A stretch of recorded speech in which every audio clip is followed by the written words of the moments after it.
courber notre front et demander la grâce de Dieu. Seigneur notre Dieu, nous te remercions parce que tu es précieux pour nous, pour nos vies. Merci pour ta présence dans ce lieu et merci d'éveiller nos cœurs, nos esprits, pour ta parole, Seigneur, et dans l'humilité, nous voulons écouter ta voix, Seigneur. Merci parce que tu nous as donné un cœur sensible à ta voix, à ta présence. Merci encore pour chacun d'entre nous, que tu puisses bénir chacun d'entre nous dans toute ta richesse. Merci parce que tu nous aimes, tu nous as aimés le premier, Seigneur, et nous aussi, nous voulons témoigner, confesser que nous t'aimons, parce que tu es la vie. Tu nous as donné la vie. Merci encore pour ta présence. Merci pour Jésus, merci pour ce nom, le plus beau nom. Et que tout soit pour ta gloire ce matin. Amen. Amen.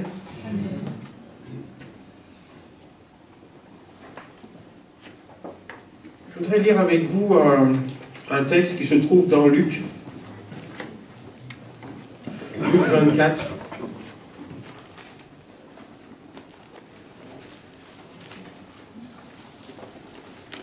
Ce sera un texte d'introduction et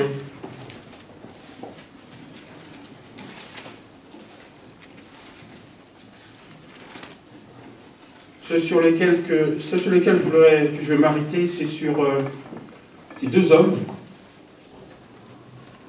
qui cheminent vers le village d'Emmaüs.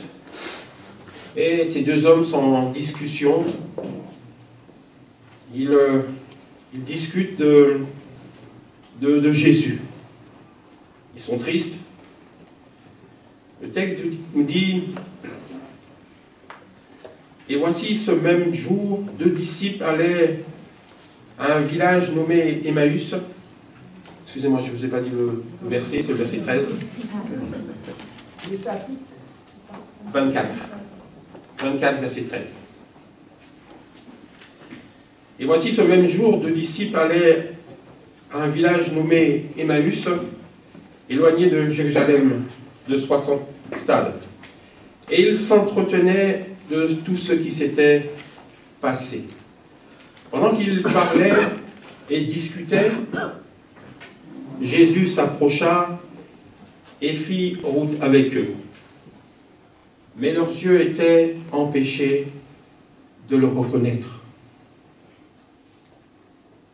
C'est un peu c'est sur ce verset que je vais m'arrêter pour poser la question: pourquoi ces deux disciples n'ont pas reconnu Jésus? Jésus, il est mort il y a 3 jours et ils ne l'ont pas reconnu. Nous connaissons Christ depuis des années, quelques-uns depuis quelques semaines, quelques mois. Est-ce que nous sommes sûrs de reconnaître Jésus? Est-ce que nous sommes sûrs de reconnaître Jésus? Est-ce que nous le reconnaissons uniquement quand nous venons à l'église?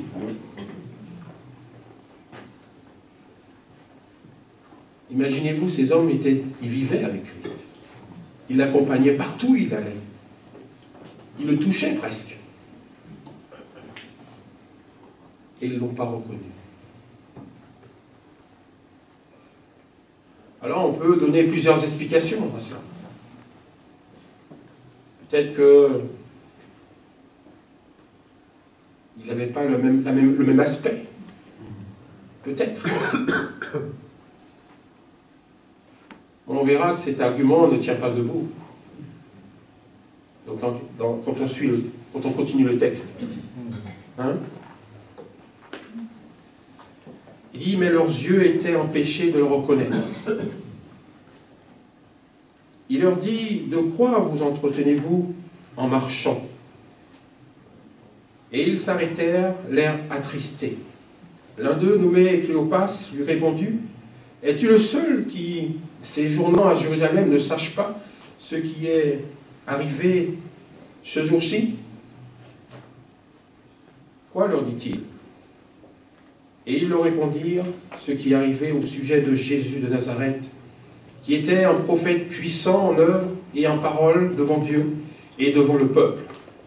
Et comment les principaux sacrificateurs et les magistrats l'ont livré pour le faire condamner à mort et l'ont crucifié. Et là, il nous dit, nous espérions que ce serait lui qui délivrerait Israël.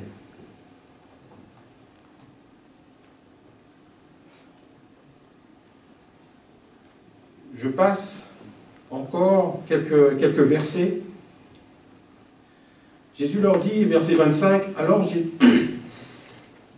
ô homme sans intelligence, et dont le cœur est lent à croire tout ce qu'ont dit les prophètes.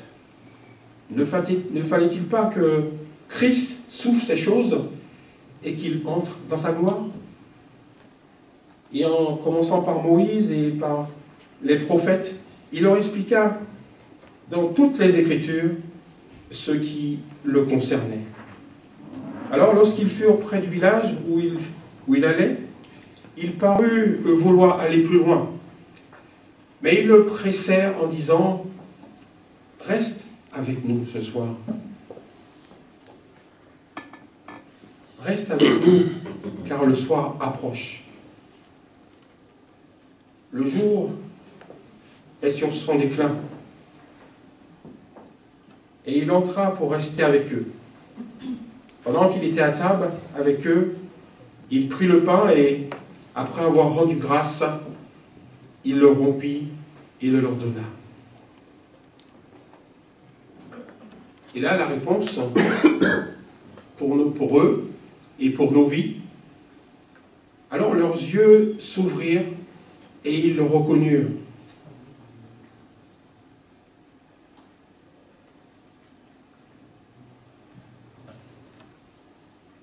Ils le reconnurent parce que ce geste, ses disciples avaient l'habitude de le voir faire par Jésus. Et ce geste est un geste d'amour. Est-ce que vous l'avez noté, ça? Après avoir rendu grâce, il rompit le pain et le leur donna. Dieu donne toujours à manger, la nourriture. Et ce geste d'amour, c'est une marque de l'amour de Dieu.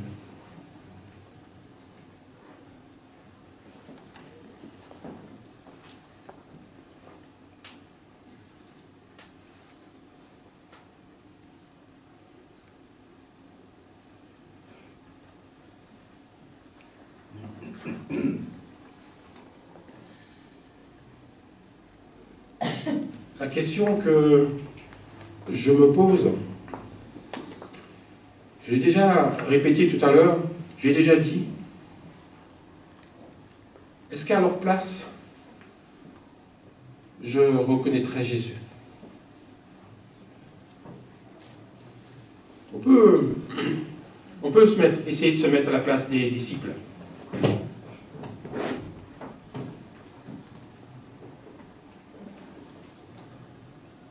Je crois que le Seigneur peut s'indigner de ce comportement.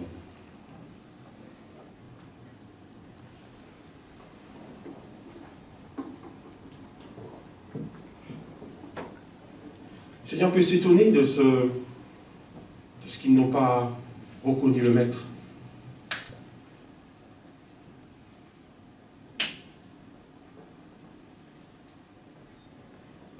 Jésus peut-il être indigné de nous? Jésus peut-il être étonné de nous? Est-ce que dans toutes les situations, vous êtes prêts à reconnaître la main de Dieu, la marque de Jésus? Est-ce que nous sommes attentifs aux actions de notre Seigneur dans la vie? Évidemment, ce matin, nous sommes tous là rassemblés. Nous sommes, comment dire, focus sur la parole de Dieu, attentifs sur ce que Dieu peut nous annoncer, sur la voix de Dieu. Et la vie chrétienne n'est pas uniquement la présence dans ce lieu, on est d'accord? La vie chrétienne s'étend jusqu'à notre quotidien, jusqu'à nos difficultés dans la vie en dehors de l'Église, jusqu'à nos joies, jusqu'à nos partages avec nos enfants.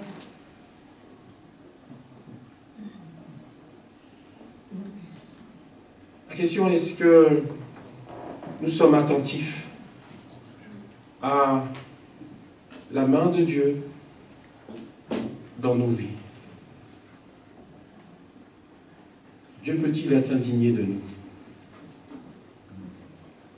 Et Dieu peut-il s'étonner de notre comportement? C'est les deux points que je vais développer ce matin. Lisons maintenant dans Ésaïe 59, verset 15.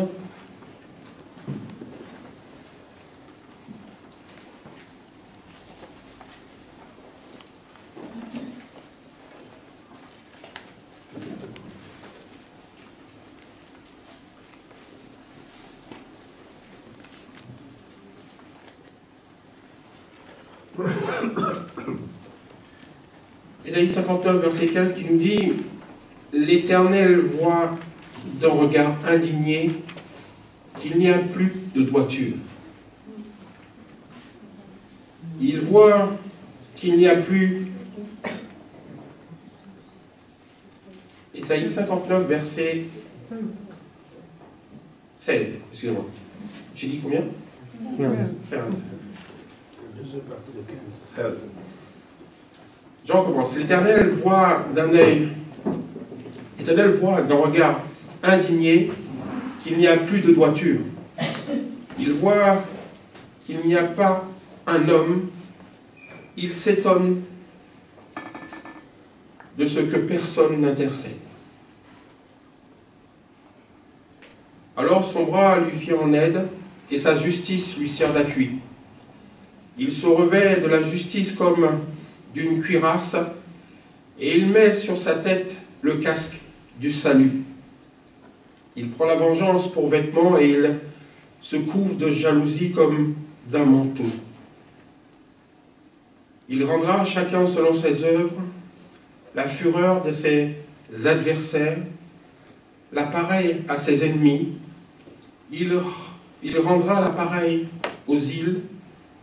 On craindra le nom de l'Éternel depuis l'Occident et sa gloire depuis le soleil levant.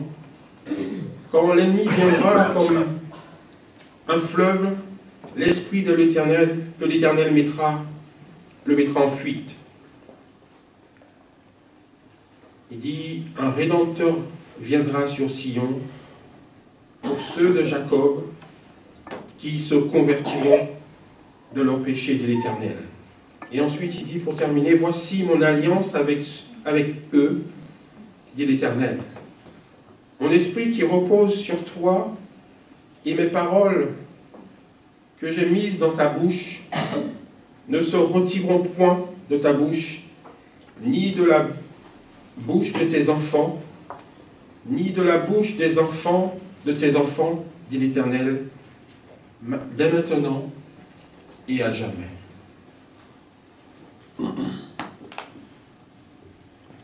L'Éternel voit un regard indigné. Il voit qu'il n'y a plus de droiture. La parole de Dieu nous rappelle, ce n'est pas un message pour condamner. C'est un message pour rappeler.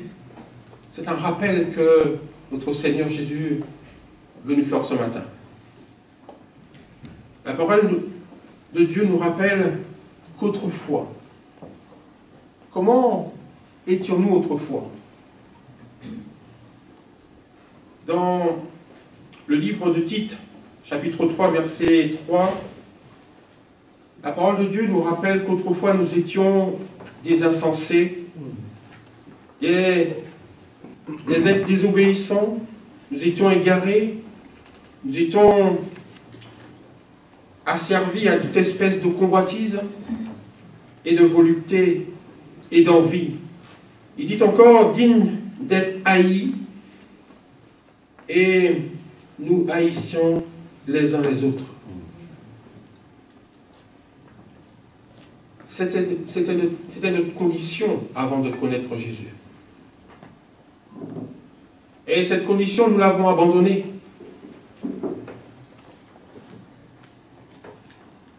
Cette condition, nous ne voulons plus y revenir. Dieu a changé ma vie. Nous ne voulons plus que l'adversaire, le diable, vienne redéposer ces choses dans nos vies.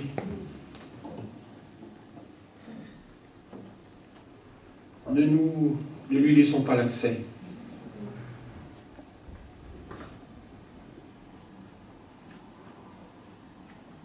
Il se plaît à détruire nos vies.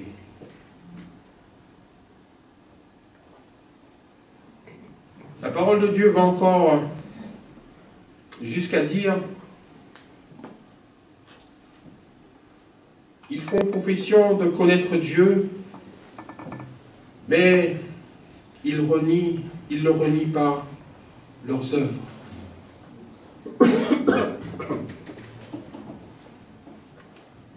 Pourtant, ils connaissent Dieu. Ils connaissent Jésus.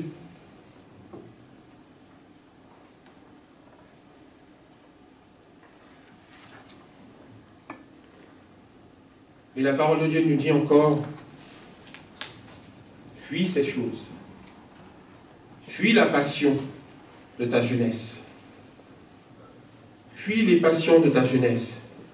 Et recherche la justice, la foi, l'amour, la paix avec ceux qui invoquent le Seigneur d'un cœur pur.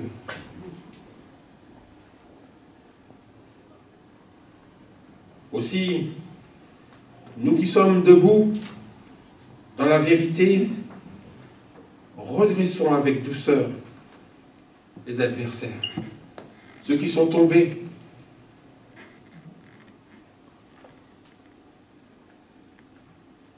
Ainsi, nous qui sommes debout dans la vérité, redressons avec douceur ceux qui sont tombés dans l'espérance que Dieu leur donnera la récompense pour arriver à la connaissance de la vérité.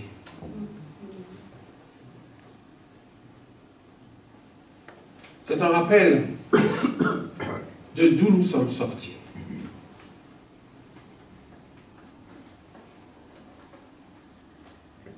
Et toujours en soulignant l'amour de Dieu, Dieu veut nous garder entre ses mains. Ce matin, nous sommes précieux pour Dieu. Et il ne veut pas nous perdre.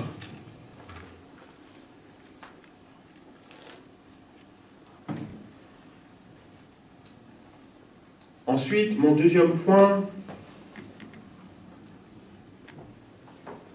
l'Éternel dit, il voit qu'il n'y a pas un homme. Il s'étonne de ce que personne n'intercède.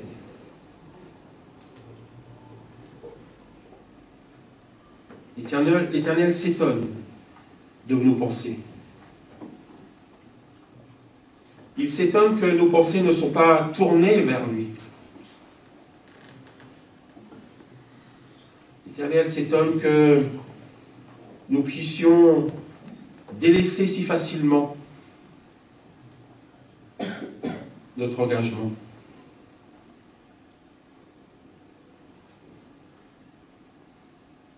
Comme je le disais tout à l'heure là,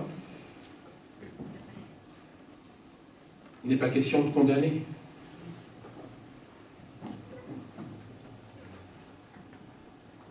Notre Seigneur nous interpelle ce matin.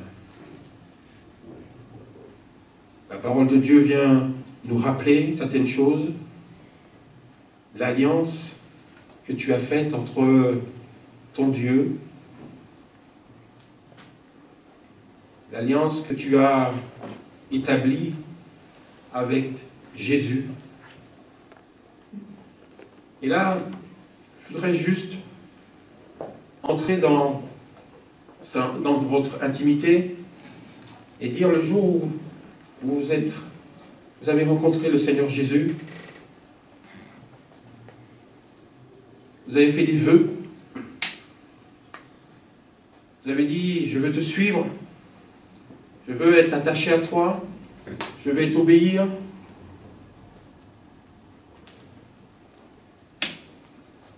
Je veux me donner tout à toi.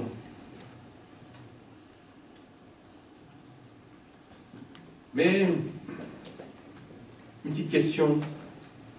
Dans l'Ancien Testament, vous vous rappelez, il y avait l'Alliance, l'Arche de l'Alliance.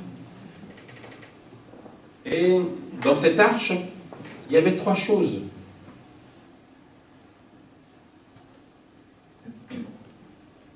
Il y avait les tables de la loi, il y avait la manne, et il y avait le bâton d'Aaron. Ces 3 choses,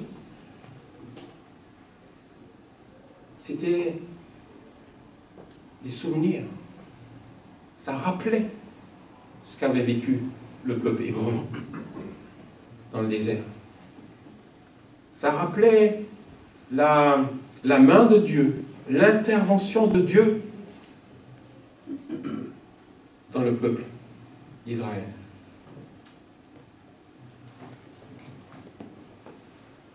Alors ma question ce matin pour vous, pour moi, qu'est-ce que vous avez gardé? Quel est le témoignage que vous avez gardé dans votre mémoire qui rappelle que Jésus-Christ a touché votre vie?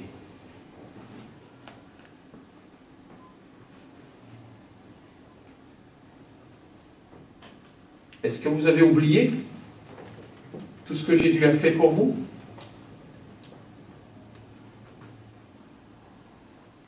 Je crois que nous sommes tous des témoignages vivants de Jésus. Amen.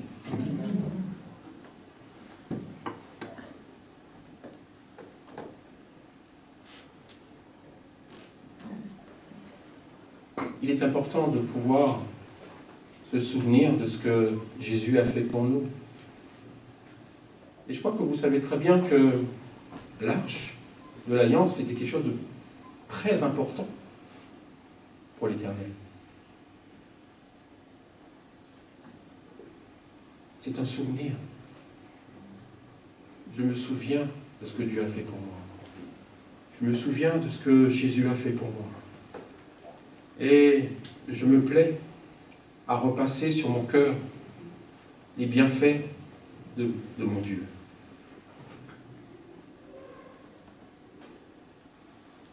Je reviendrai dessus tout à l'heure. La parole nous dit, au verset 21, la parole nous dit, un Rédempteur viendra.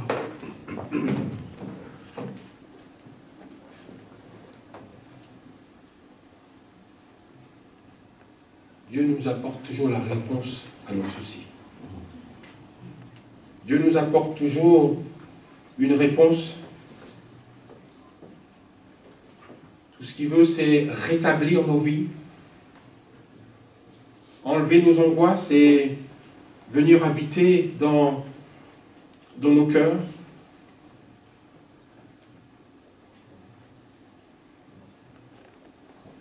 On le dit souvent, notre Rédempteur est vivant. Et ce matin, nous aussi, nous voulons être vivants. Nous voulons être vivants par nos gestes, nos réactions physiques, mais nous voulons être vivants parce que Dieu Christ vit en nous. C'est quoi cette vie? Je parle de quelle vie? C'est ce bouillonnement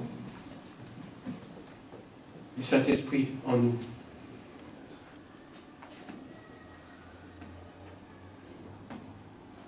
Et cette vie, elle se donne. Pourquoi je dis se donne, c'est une bénédiction. Chacun d'entre nous, nous sommes une bénédiction pour mon frère, pour ma soeur.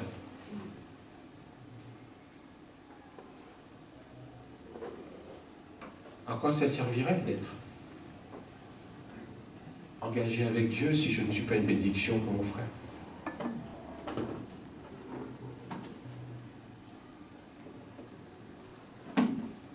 Que le Seigneur nous aide sur ce chemin.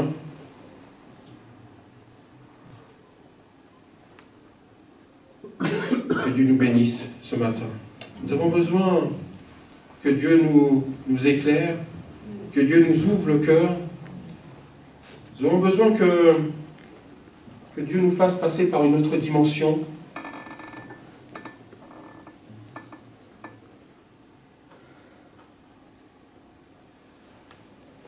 Je reviens sur cette alliance que nous avons créée avec notre Seigneur Jésus.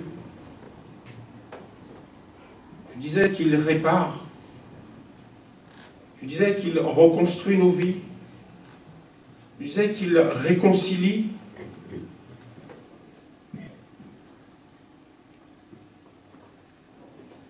C'est son œuvre formidable, la réconciliation. Réconcilier avec mon prochain, réconcilier avec le Père. Jésus est venu pour ça. Et son œuvre a été parfaite. Et nous avons dit oui. Jésus, je veux te suivre. Oui pour la croix. Et nous avons marché jusqu'à la croix. Et nous avons reconnu son œuvre.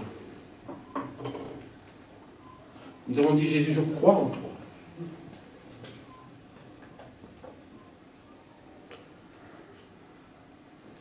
Quelqu'un pourra me dire ce matin,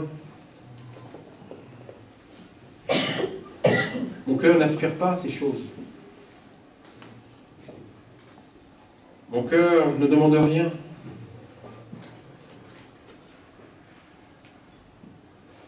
Ça veut dire que votre cœur est insensible. Je suis insensible aux choses de Dieu. Alors ma prière, la prière que je vous invite à faire ce matin, elle est toute simple. Seigneur, rends-moi sensible à ta parole.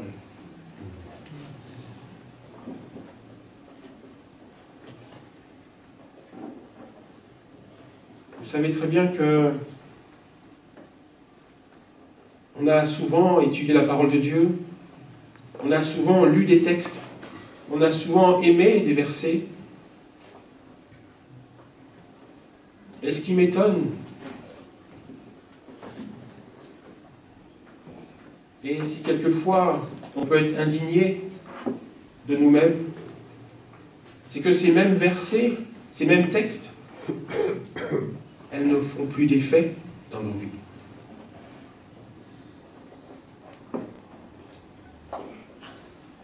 Vous vous rappelez la première fois où vous avez rencontré le Seigneur?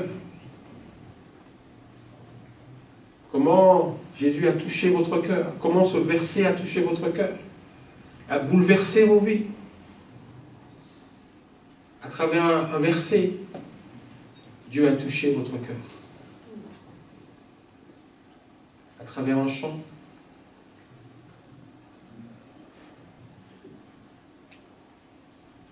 Pourquoi aujourd'hui cet effet s'est estompé?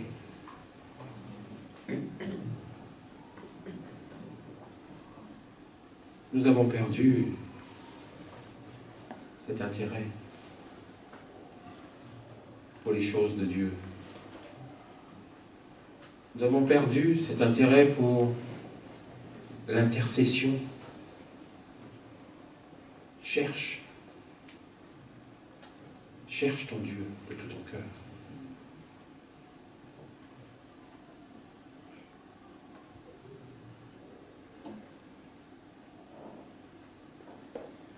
l'Éternel s'étonne.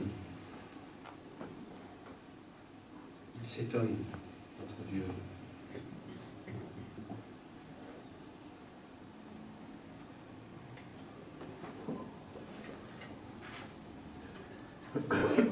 Mon cœur s'est endormi.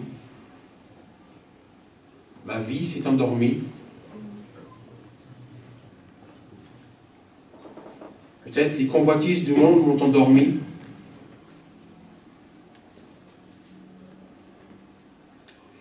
Et ce matin, nous voulons toujours avoir cette attitude dans la prière.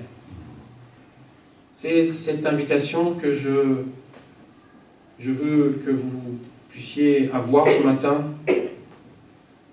et toujours répéter dans votre cœur: Seigneur, guéris-moi de mon insensibilité à ta parole.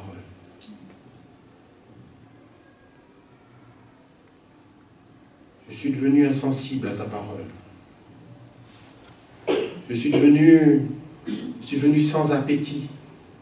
Je n'ai plus l'appétit de ta parole. Je n'ai plus l'appétit d'être avec toi.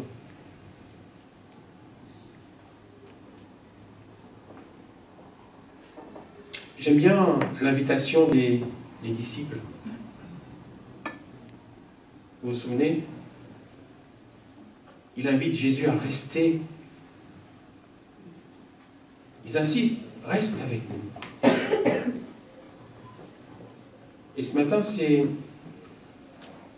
faut aussi, vous pouvez le dire ce matin, dans votre cœur: Seigneur, reste avec nous.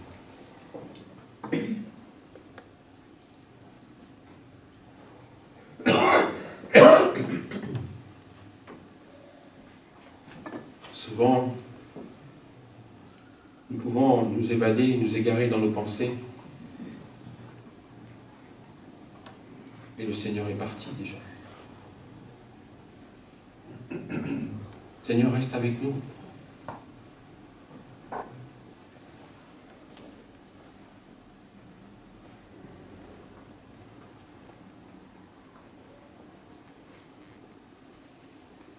Je parlais tout à l'heure de ce qu'il y avait dans l'arche de l'Alliance. Je disais que c'était le témoignage de Dieu et sa fidélité vis-à-vis de son peuple. Et effectivement, pour nous aussi, c'est un témoignage, ce que Dieu a fait dans nos vies.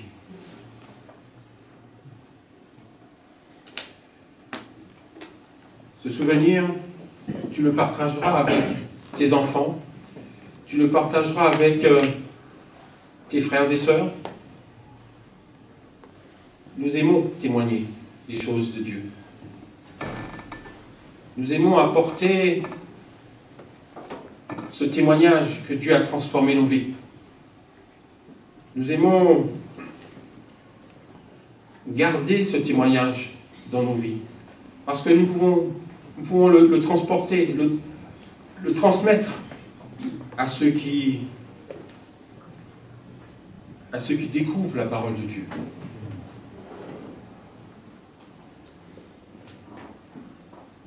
À travers moi, j'utilise. Dieu m'utilise comme un instrument de bénédiction.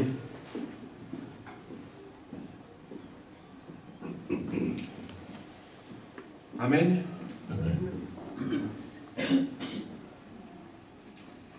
Jésus nous interpelle ce matin.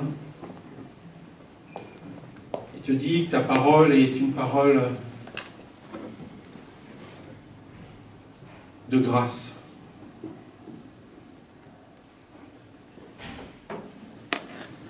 Il y a un terme que les jeunes aiment bien utiliser, c'est impact. Et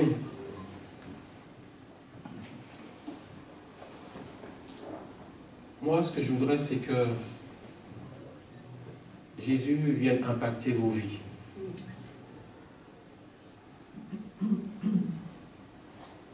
Vienne convertir vos vies. Souvent, on veut impacter les gens de l'extérieur, Mais Seigneur, avant d'aller impacter les gens de l'extérieur, je voudrais que ma vie soit impactée par toi. Amen.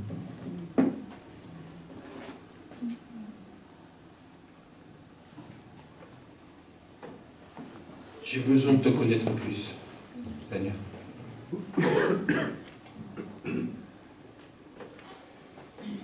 Pour terminer,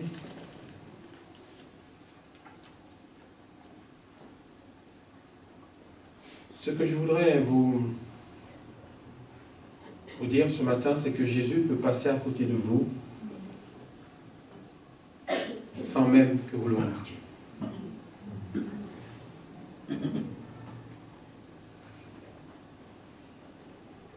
Ces deux hommes côtoyaient Jésus-Christ régulièrement. Je pourrais dire, si c'était moi, j'aurais reconnu, facile, hein. Je l'aurais reconnu. Il y a 3 jours. 3 jours, c'est, en termes de temps, c'est très peu.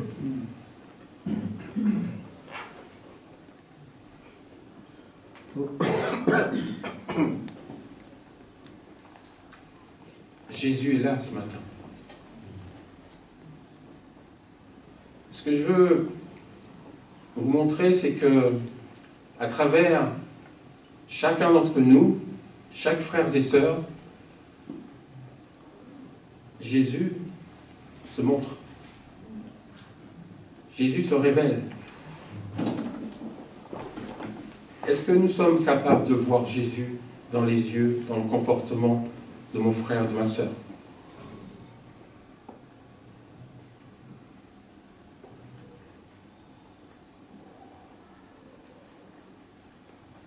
Est-ce que nous avons cette sensibilité de cœur et d'entendre, de dire que à travers ma sœur, mon frère, aujourd'hui j'ai une parole, j'ai un comportement qui m'a révélé la présence de Jésus, qui m'a révélé le caractère de Jésus.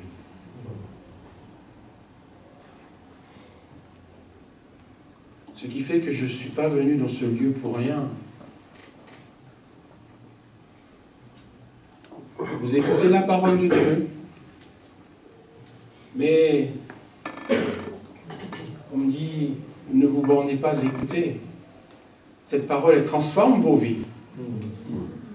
Vous êtes changés à l'image du Christ. C'est ça le miracle de la parole de Dieu. Elle est puissante, la parole de Dieu.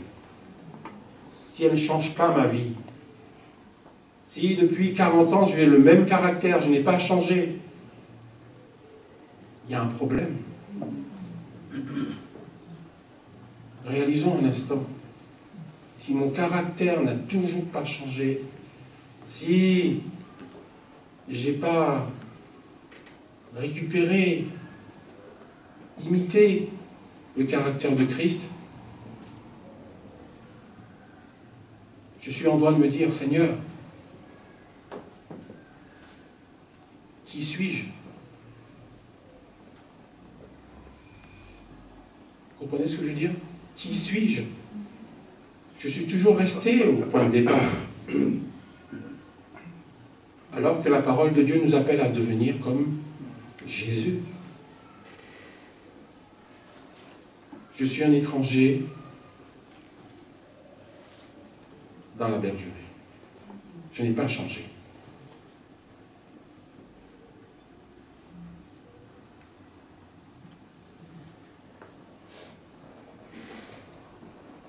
Le Seigneur nous dit, je suis le bon berger. Je connais mes brebis. Et elles me connaissent. On est d'accord avec ça? Elles me connaissent. Elles entendent ma voix.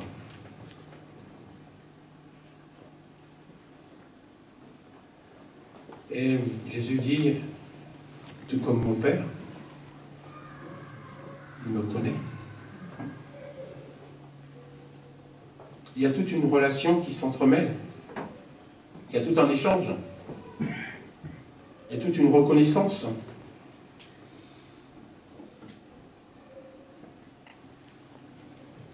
Et c'est pour ça que je soulignais tout à l'heure dans qu'est-ce que nous avons comme souvenir, comme mémoire de ce que Dieu a fait pour nous dans nos vies.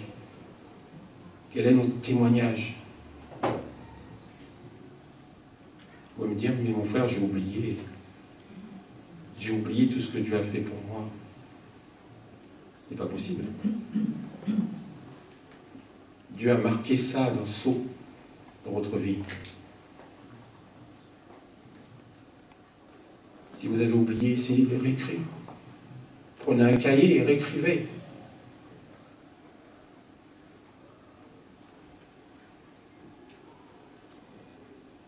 C'est un peu mépriser l'œuvre de Jésus dans nos vies, si nous oublions ce qu'il a fait pour nous.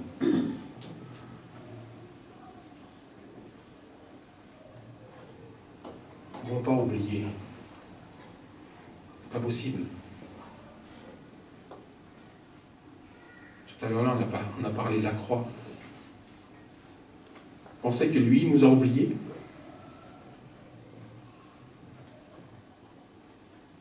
Par rapport à ce qu'il a fait, son œuvre à la croix, la souffrance, nous ne pouvons pas oublier ce qu'il a fait pour nous.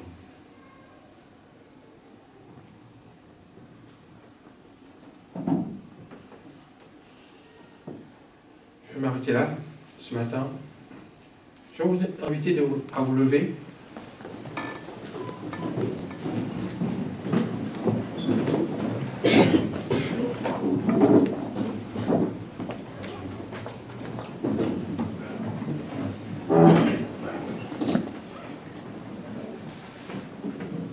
Et ce matin,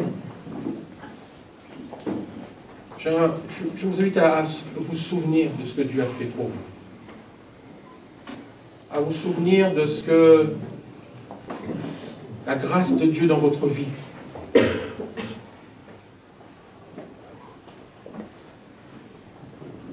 Parce que Dieu vous rappelle. Il veut vous rappeler les choses qu'il a fait pour vous. Il y a une trace. Dieu a laissé sa trace dans votre vie. Sa marque dans votre vie. N'oubliez pas. Il y a une mémoire de Jésus-Christ dans votre vie. Nous ne pouvons pas marcher en nouveauté de vie, en oubliant ce que Dieu a fait dans notre vie. Les miracles, les guérisons. Dieu a guéri ceux qui avaient des enfants malades. Dieu a guéri. Dieu a répondu.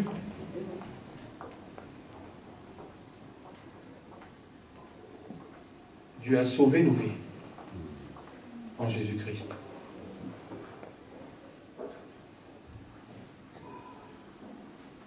Ce matin, est-ce qu'on peut prier tous ensemble et dire, Seigneur, viens nous aider à se souvenir de ce que tu as fait dans nos vies, de cette alliance que tu as fait dans nos vies, Seigneur. Seigneur, ce matin, nous voulons nous souvenir de tes miracles, de tes guérisons, de ta main que tu as posée dans nos vies un jour. Seigneur, nous ne sommes pas des êtres oublieux. Nous voulons repasser dans nos cœurs tout ce que tu as fait pour nous. Nous prenons plaisir à repasser dans nos cœurs tout ce que les miracles, les guérisons, parce que c'est toi qui es la vie, Seigneur. Et à travers cela, Seigneur notre Dieu, nous voulons te louer. te dire merci, Seigneur, pour ces choses. Parce que ces choses nous attachent. Ces souvenirs nous attachent à toi. Ce sont nos fondements pour notre vie spirituelle. Ce sont des choses sur lesquelles nous savons que c'est Christ. C'est à cause de toi que ces choses sont arrivées. Si nous sommes là, c'est à cause de Jésus-Christ. C'est à cause de Jésus-Christ que nous marchons dans la nouveauté de vie. C'est à cause de Jésus-Christ que nous louons, nous bénissons. Merci, Seigneur. Merci, Seigneur, pour ton évangile. Merci pour ta parole. Merci parce que tu nous donnes la joie de vivre avec toi, Seigneur. De vivre cette vie spirituelle, cette dimension spirituelle. Seigneur, nous voulons dire que tu es notre Dieu ce matin. Il n'y a pas d'autre Dieu dans notre vie. C'est Jésus-Christ qui est ton Dieu ce matin. Nous ne voulons pas nous fabriquer d'autres dieux. Nous ne voulons pas nous imaginer d'autres dieux. C'est Jésus, mon Dieu, ce matin. Amen. Amen.